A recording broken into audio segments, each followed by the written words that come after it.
नमस्कार साथियों, स्वागत है आप सभी का आपकी अपनी पाठशाला पर। मैं हूं अंकित अवस्थी और आप है मेरे साथ में डोनाल्ड ट्रंप के विश्व विजय की यात्रा की चर्चा करने। हाल ही में उन्होंने वेनेजुएला पर अमेरिका का अधिकार कर लिया है। अब उसके बाद में उनके रास्ते थोड़े और आगे बढ़ चले हैं। वेनेजुएला की जीत से पूरी दुनिया जो सकते में आई हुई है, जिसे पूरे टाइम ये लग रहा है कि कल को अब नंबर हमारा आ सकता है। कहीं जो मादुरो का हाल है वो उनका ना हो जाए, जो मादुरो के साथ अमेरिका कर रहा है वैसा किसी और देश के साथ ना हो जाए। इसी क्रोनोलॉजी में कल जब हमने आपको सेशन में बताया ये जानकारी दी थी कि वेनेजुएला पर कब्जा हो गया है, और उसी समय पर एक ट्वीट काफी वायरल हुआ था जिसमें ग्रीनलैंड को अमेरिका का बताया गया था। आपको याद होगा हमने अपने सेशन में कल के दिन ये जानकारी आपके साथ साझा की थी अंकित इंस्पायर इंडिया पर। बस ये जानकारी ट्विटर पर आई। ट्विटर पर आते ही थोड़ी देर में न्यूज चैनल्स के अंदर आना शुरू हो गई। ट्रंप से जाकर के ही अटलांटिस करके एक मैगजीन है, उसके पत्रकारों ने पूछ लिया कि सर ग्रीनलैंड को लेकर क्या प्लान है। बोले 2 महीने के अंदर अंदर उसका भी कर ही देंगे कुछ ना कुछ। तो 2 महीने के अंदर ग्रीनलैंड भी अब अमेरिका का होगा। वेनेजुएला अमेरिका का हो चुका है, क्योंकि अब अमेरिका अपनी तरफ से वहां सत्ता चला रहा है। ट्रंप के अकॉर्डिंग हम ही हैं, हमारी कंपनियां वहां काम करेंगी। अब वही काम अब ये ग्रीनलैंड में करने निकल रहे हैं। वी नीड ग्रीनलैंड, सीधा सीधा अमेरिका ने अनाउंसमेंट कर दिया है। ग्रीनलैंड इनका नेक्स्ट टारगेट, और ग्रीनलैंड को इन्होंने 2 महीने में प्राप्त कर लेना है। तो ट्रंप जिस ग्रीनलैंड के पीछे पड़े हैं, आज के सेशन में हम चर्चा करेंगे ग्रीनलैंड के बारे में। साथ में ये चर्चा करेंगे कि भैया ग्रीनलैंड तो डेनमार्क का हिस्सा है ना, डेनमार्क जो कि यूरोपियन यूनियन का हिस्सा है। तो क्या यूरोपियन यूनियन अमेरिका के खिलाफ कुछ बोल पाएगी, या फिर पूरी तरह से अपनी इज्जत गिरवी रख के बैठी है, या फिर नाटो होने का कीमत चुकाएगी, क्योंकि नाटो का ही मेंबर है डेनमार्क। और नाटो कंट्री का ही एक हिस्सा अगर अमेरिका दबाकर बैठ गया तो ये कुछ कर पाएगा। ताजा हाव भाव से लग क्या रहा है, ये सारी जानकारी आज आपके साथ साझा की जाएगी। यूरोपियन यूनियन 27 देशों का वो समूह जिसमें डेनमार्क बिल्कुल यहां बैठा हुआ है। देखिए, ये डेनमार्क अपने 3 जगह पर हिस्से रखता है। आज हम उनके बारे में सब जगह चर्चा करेंगे। इनका तर्क केवल इतना है कि आजकल बेरिंग सी में चीन के और रूस के जहाज बहुत देखे जा रहे हैं, इसलिए हमें लगता है कि अमेरिका की हिफाजत के लिए ग्रीनलैंड हमारे पास होना चाहिए। ये काम कहते हुए इन्होंने द एटलांटिक करके एक मैगजीन है उसको अपना इंटरव्यू दिया और कहा कि रक्षा के लिहाज से ये हमारा हिस्सा होना चाहिए। ट्रंप अब बिंदास हो चुके हैं। ट्रंप को पूरी तरह का डर खत्म हो चुका है। पूरी दुनिया की प्रतिक्रिया वो जान चुके हैं। कोई देश उनके सामने खड़े होने की हिम्मत नहीं कर रहा है। ना चाइना ना रशिया, किसी के पास कोई प्रतिक्रिया नहीं है। सब अपने अपने स्वार्थ बचाने में लगे हुए हैं। अमेरिका में ट्रंप ने जो स्टैंड ले लिया है, अब उसके सामने शायद ही किसी देश के पास कोई चीज है। यही कारण है कि अपनी ताकत का इस तरह से प्रदर्शन करते हुए ये दिखाई दिए, वो अपने आप में एक लेसन है दुनिया के उन सभी तमाम प्रकार के मूल्यों की बात करने वाले देशों के लिए, जो ये मानते थे कि दुनिया में संप्रभुता नाम की कोई चीज होती है, मेहनत नाम से कोई चीज होती है, सह अस्तित्व जैसा कुछ होता होगा, कोई एग्जिस्टेंस की कोई वैल्यू होती होगी। कोई वैल्यू नहीं है, केवल पावर, पावर डायनेमिक्स और अमेरिका की शक्ति। आप देखिए, Trump gives Denmark 2 months, we will worry about Greenland in 2 months, let's talk about Greenland in 20 days, we need Greenland. ये ट्रंप के ग्रीनलैंड को दिए गए बयान है। और जिस तरह से ये बात कर रहे हैं, ये मजाक बना रहे हैं कि ग्रीनलैंड के हाथ में कुछ नहीं है और डेनमार्क के हाथ में भी कुछ नहीं है। आपको पता है, ये इस तरह से पत्रकारों से बात करते हुए कह रहे हैं कि क्या आपको पता है डेनमार्क ने ग्रीनलैंड की हिफाजत के लिए क्या किया? उसने डेनमार्क ने ग्रीनलैंड की हिफाजत के लिए खर्चा बढ़ा दिया। पता है खर्चे में क्या बढ़ाया? उन्होंने ग्रीनलैंड में एक और डॉक खोल दिया। ट्रंप खुलेआम मजाक ले रहे हैं। किस जगह की बात हो रही है, एक बार मैं आपको मैप में फिर से दिखा दूं। देखिए, ये पूरा की पूरा कॉन्टिनेंट, दुनिया 7 कॉन्टिनेंट में बटी है। ये कॉन्टिनेंट नॉर्थ अमेरिकी कॉन्टिनेंट है। इस नॉर्थ अमेरिकी कॉन्टिनेंट में ये रहा अमेरिका, यूएसए जैसे आप कह रहे हैं। इस यूएसए के ऊपर है कनाडा। कनाडा से और उत्तर की तरफ जब आप चलते हैं तो आपको दिखाई देता है ग्रीनलैंड। ग्रीनलैंड 1979 तक डेनमार्क ही हुआ करता था, एक तरह से डेनमार्क का ही हिस्सा था। बाद में इन्होंने अपने आप को होम रूल में कन्वर्ट कर लिया कि हम अपना शासन खुद चला लेंगे, लेकिन हाँ, हमारे विदेशी संबंध, हमारी रक्षा, हमारा संचार, ये पूरा डेनमार्क देखेगा। तो कुछ इस तरह से ग्रीनलैंड आज भी डेनमार्क का ही हिस्सा है और इस जगह को डेनमार्क 100% क्लेम करता है। ऐसे में अमेरिका का कहना है कि ये जो ग्रीनलैंड है, आने वाले समय में ये चाइनीज और रशियंस पहुंच जाएंगे, इसलिए हमें यहां पर पहुंचना होगा, हमें इसे अपना बनाना होगा। अमेरिका की रक्षा के लिए यह जगह जरूरी है। ग्रीनलैंड के बारे में जो भी मार्केट में खबर है उसमें कहा जाता है कि यहां पर रेयर अर्थ मिनरल्स बहुत हैं। ट्रंप ने आज कहा कि हमारे पास रेयर अर्थ की कोई कमी नहीं है, हमारे पास भरपूर मात्रा में है सब कुछ, तेल बहुत है, रेयर अर्थ बहुत है, बस ग्रीनलैंड हमें अपनी सुरक्षा के हिसाब से चाहिए। अब ये क्या नया पागलपन है आया है उनके दिमाग में सुरक्षा को लेकर? पागलपन नहीं है, एक बहुत सोची समझी रणनीति है उनकी। क्या रणनीति है मैं आपको वो बताता हूं। असल में ग्रीनलैंड पूरी तरह बर्फ से ढका हुआ एक आइलैंड है, और ये जो बर्फ है ना, ये फ्रेश वाटर बर्फ है। फ्रेश वाटर बर्फ से मतलब ये पिघलेगी तो पीने योग्य पानी निकल कर आएगा। 2050 तक उम्मीद की जाती है कि ग्रीनलैंड के आसपास की थोड़ी बर्फ पिघलने लगेगी। आप लोग आए दिन क्लाइमेट चेंज की खबर सुनते आते हैं, आप लोगों को हमेशा यही बताया जाता है पर्यावरण प्रदूषण हो रहा है, कार्बन उत्सर्जन बढ़ रहा है, पॉल्यूशन बढ़ेगा तो समुद्र का जल स्तर बढ़ेगा और पीने का पानी कम हो जाएगा, सूखा पड़ने लगेगा, क्योंकि ग्लेशियर्स पिघल जाएंगे, नदियों का जल स्तर शुरुआत में बढ़ेगा, अतिवृष्टि आएगी, लेकिन पीने के पानी बाद में किल्लत हो जाएगी। क्यों होगा प्रदूषण, क्यों बढ़ेगा? क्योंकि कार्बन उत्सर्जन बहुत होगा। कार्बन उत्सर्जन बहुत क्यों होगा? क्योंकि ऑयल का यूज बहुत होगा। ऑयल का यूज कैसे होगा?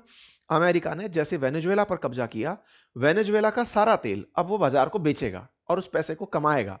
उस पैसे को कमाएगा, जब वो तेल बाजार में आएगा तो जितनी भी रिन्यूएबल एनर्जीज हैं वो रिन्यूएबल एनर्जी प्रासंगिक नहीं रहेंगी, ग्रीन एनर्जी की कोई मतलब नहीं रह जाएगा, कार्बन उत्सर्जन रहेगा, ग्लेशियर्स पर कार्बन के पार्टिकल्स बैठेंगे, ग्लेशियर्स पिघलेंगे। यही तो हो रहा है ग्लोबल वार्मिंग में।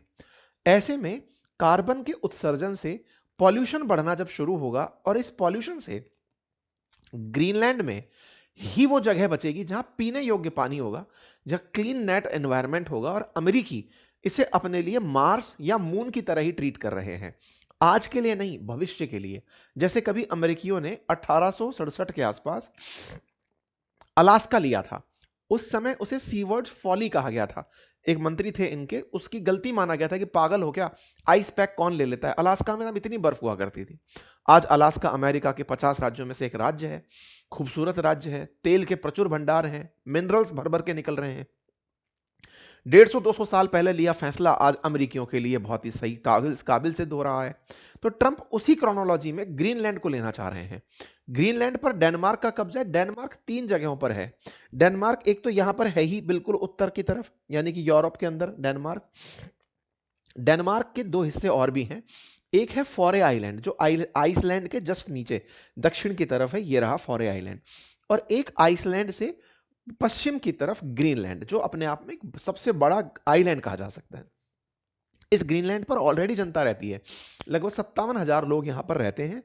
एक एयरबेस पिछले साल ही बनकर के यहां तैयार हुआ है, जिस पर कि हवाई जहाज हफ्ते में 2 बार उतर पाते हैं। बर्फ बहुत है तो वो पूरी क्लीनिंग व्लीनिंग करके उतारना पड़ता है। तो ये जो ग्रीनलैंड है ये इस डेनमार्क का हिस्सा है, किसी को कभी इसकी जरूरत लगी नहीं।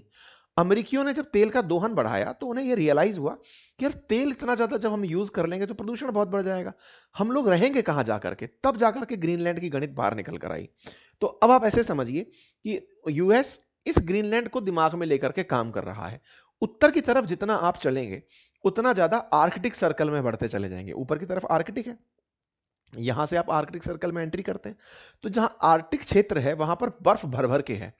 2050 तक माना जाता है कि जो रास्ते फिलहाल के लिए बंद हैं, जैसे ये फिलहाल बैफिन बे वाला जो रास्ता है, इसमें बर्फ रहती है तो जहाज ज्यादा आ नहीं पाते इधर से। तो ये माना जाता है कि आने वाले टाइम में ट्रेड रूट का बहुत बड़ा हिस्सा यहां से शुरू होकर आएगा। मतलब रशिया से होने वाला व्यापार सीधा यूं होकर के चलने लगेगा, लंबा बेरिंग स्ट्रेट घूम करके नहीं आना पड़ेगा जहाजों को, सीधा ग्रीनलैंड से होकर के आना पड़ेगा, बर्फ इतनी पिघल जाएगी। तो ये तो आगे तक की देखकर चल रहे हैं। देखिए अमेरिका इस समय तक चिंता में बिल्कुल नहीं है, मतलब उसके पास ऑलरेडी इतनी शक्ति है आज की डेट में कि पूरी दुनिया एक तरफ होकर के भी उससे नहीं लड़ पाएगी।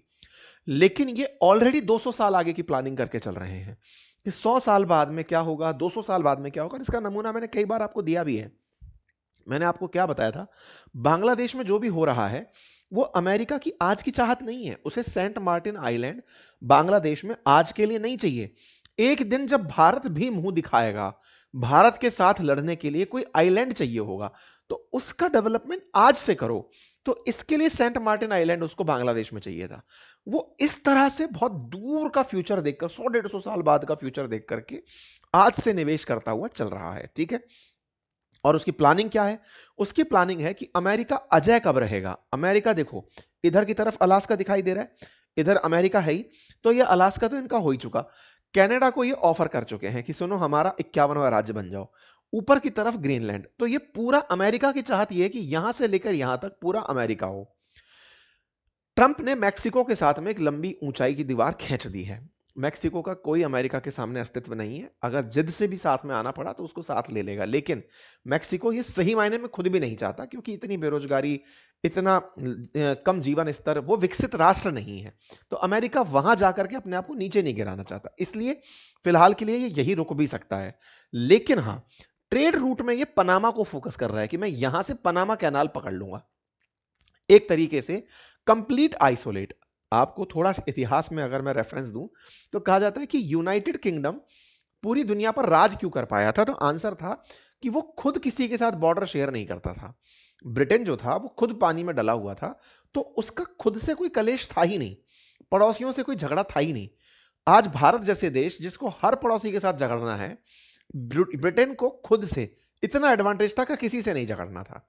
अमेरिका वो एडवांटेज अब खुद के लिए लेके आना चाहता है कि मैं अपने आप में पूरा कॉन्टिनेंट रहूं, पूरी दुनिया के बीच, समुद्रों के बीच में मैं पाया जाऊं, मैं यहां से पूरी दुनिया पर राज करूं, लेकिन किसी के लिए भी मैं रीचेबल ना रहूं। ये अमेरिका का वर्तमान विजन है, जिसको लेकर वो कनाडा को ऑफर मार चुका है और खुद इस तरह से आगे बढ़ने का प्रयास कर रहा है, ठीक है। तो यूएस ग्रीनलैंड से लेकर के पनामा तक पूरे रास्ते को अपना करना चाहता है। यही कारण है कि वो पनामा तक को टारगेट करके आगे बढ़ रहा है, ठीक है साहब। अब हम थोड़ा ग्रीनलैंड के बारे में जान लें। ये न्यू कैपिटल रखता है, 56,836 यानी 57,000 की यहाँ पे पॉपुलेशन है। डेनमार्क के फिलहाल अधीन है और यहाँ पर 80% हिस्सा बर्फ से ढका हुआ है। टूरिज्म के लिए लोग यहाँ पर आज भी जाते हैं, नदर्न लाइट्स को देखने के लिए, अरोराज को देखने के लिए यहाँ जाते हैं। मछली पकड़ना, टूरिज्म, माइनिंग करना, ये लोगों के यहाँ पे प्रमुख कामों में से कुछ काम है, ठीक है। 18th सेंचुरी में 1979 तक जब यहाँ पर होम रूल नहीं हुआ था, तब तक ये पूरी तरह डेनमार्क के अधीन था। 2009 से यहाँ पर सेल्फ गवर्नमेंट चलती है। डेनमार्क के अंडर ही इन्होंने अपनी सुरक्षा, संचार, विदेशी संबंध, ये डेनमार्क को देकर के अपना काम चला रखा है। मैंने स्ट्रेटेजिक पोजीशन और आपको यहाँ की सारी जानकारी दे दी। माना जाता है कि ग्रीनलैंड के अंदर 5 ट्रिलियन से ज्यादा के भंडार हैं, 5 ट्रिलियन से ज्यादा के हिडन भंडार है, हिडन वेल्थ में रेयर अर्थ मिनरल्स। और आने वाले समय में पानी इटसेल्फ, जैसे आज आप तेल के लिए लड़ाई देख रहे हैं, ऐसे साफ पानी के लिए लड़ाइयां होंगी। तो पानी इटसेल्फ ग्रीनलैंड के अंदर एक बहुत बड़ी एसेट बनकर के प्रतीत होता है, ठीक है। ट्रंप इसी कारण से ग्रीनलैंड को अपने दिमाग में लेकर चल रहे हैं फिलहाल, लेकिन उन्होंने रशिया और चाइना का नाम लगा रखा है कि आजकल वो बेरिंग सी में दिखाई देते हैं। बेरिंग सी बोले तो ये यहाँ पे अपने अमेरिका से और रशिया के बीच में जो स्ट्रेट है ना, वहां से, तो वहां पर बोले ये आजकल दिखाई पड़ रहे हैं। इसीलिए मैं चाहता हूं कि ग्रीनलैंड को सेफ कर लूं, क्योंकि ये कभी भी दिखाई दे जाते हैं। क्या ये पहली बार है? नहीं। ट्रंप अपने विजन को लेकर के बिल्कुल क्लियर चल रहे हैं। चुनाव के दौरान भी इन्होंने कहा था, चुनाव के जीतते ही इन्होंने कहा था कि हम ग्रीनलैंड को लेंगे। चुनाव के जीतने के बाद अगर आप डेट टू डेट देखते चले जाएं कि हमको ग्रीनलैंड चाहिए, दिसंबर 23 को इन्होंने कहा, दिसंबर 23 2024 को इन्होंने कहा ग्रीनलैंड को पूरी तरह से अपने लिए क्यों जरूरी है ये बताया। 24 दिसंबर को इन्होंने कहा हमें ग्रीनलैंड क्यों चाहिए। इस बात को लेकर इन्होंने डेनमार्क तक को यह कहते हुए धमका दिया कि तुम्हें पूरी तरह से टैरिफ झेलने पड़ सकते हैं। फिर रशिया से पूछा गया कि आप कुछ कहेंगे सर, तो रशिया बोलता है हम इस पर क्लोज मॉनिटर कर रहे हैं। देखिए सबसे बड़ी दिक्कत क्या हुई ना, अमेरिका शक्तिशाली हुआ सो हुआ, लेकिन मुसीबत यह हुई कि यूएसएसआर का पहले पतन होना और रशिया का खुद का यूक्रेन के साथ युद्ध में उलझे रहना। रशिया युद्ध में जब से उलझा हुआ चल रहा है, तब से पावर बैलेंस बिगड़ गया है। पहले ऐसा होता था कि अमेरिका जिसके साथ बुली कर रहा होता था उसको बचाने रशिया चला आता था, दोनों पावर गेम को बना के चलते थे। अभी रिवर्स गेम क्या चला गया, उल्टा क्या हो गया कि अमेरिका किसी को बुली कर रहा है तो रशिया अपने आप को सेफ लेकर चल जाता है कि भाई चलो कोई बात नहीं, अपन तो सेफ है ना। चाइना युद्ध करने की स्थिति में फिलहाल है नहीं, क्योंकि उसे पता है अभी उसकी पूरी इकोनॉमी जो है वो एक्सपोर्ट केंद्रित है, और एक्सपोर्ट में अमेरिका और अमेरिका के साथी जो देश हैं वो उसके निकले हुए प्रोडक्ट्स को बड़ी मात्रा में खरीदते हैं। अगर चाइना किसी भी तरीके से कोई भी स्टैंड लेने की कोशिश करे तो अमेरिका एक बार में ही उसके पूरे मार्केट को क्रैश कर सकता है, क्योंकि खुद इतना बड़ा कंज्यूमर बनकर अमेरिका बैठा है। अमेरिका ने ऐसा क्या कर रखा है? अमेरिका एक्सपोर्ट भी करता है लेकिन वो टेक्नोलॉजी करता है। टेक्नोलॉजी नेसेसिटी है लोगों की। एक बार में वो पूरी दुनिया को पंगु बना सकता है।